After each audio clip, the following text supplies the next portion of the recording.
For more on the fight against Ebola, we are joined by Dr. Chinua Akukwe, chairman of the Africa Working Group at the Washington, D.C.-based National Academy of Public Administration. Dr. Akukwe, welcome to Africa 54. Thank you very much. And to VOA after a long time. Yes, thank you. It's good to be back. Yes. And thank you guys for all the work you're doing You're in Africa. welcome. And you know, we saw you speak also at that event, the CFA.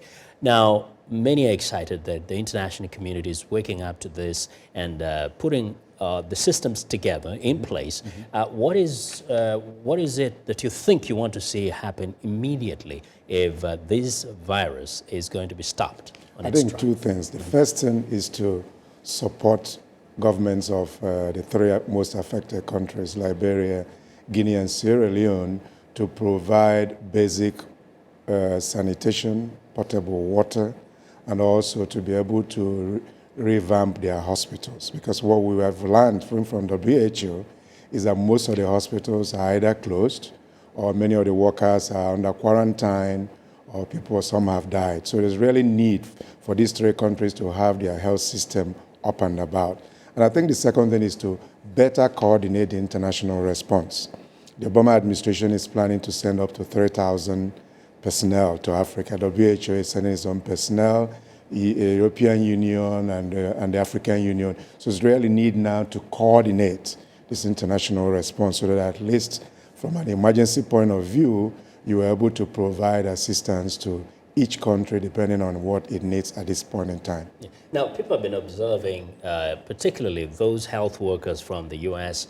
and other Western nations who have contracted Ebola. They've been transported back to the West.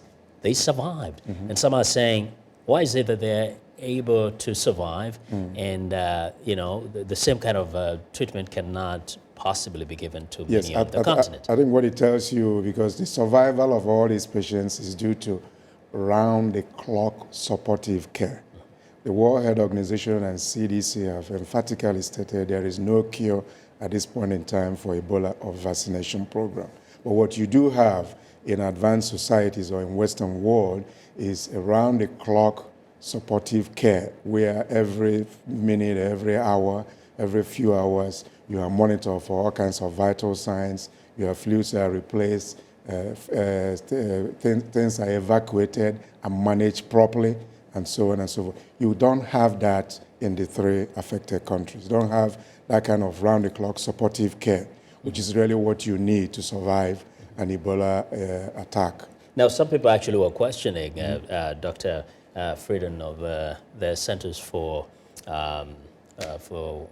Disease Control, and was saying they were wondering whether the African patient in Texas is being given the kind of same medication as the others who have been taken to special facilities here in the United States. What are you hearing? Well, what I'm hearing is that he's basically getting the same kind of round-the-clock supportive care.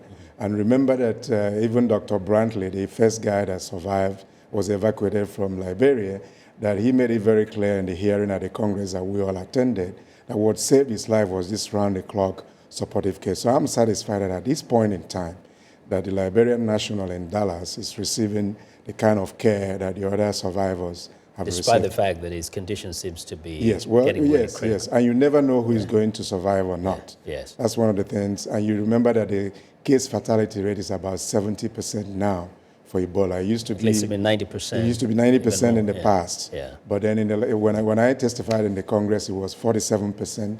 Now, like 2 weeks ago, now it's 70%. Now, infrastructure is critical, yeah? Infrastructure is critical because you need to have health systems functioning, even if it's on an ad hoc basis, for you to deal with all known cases and also do contact tracing.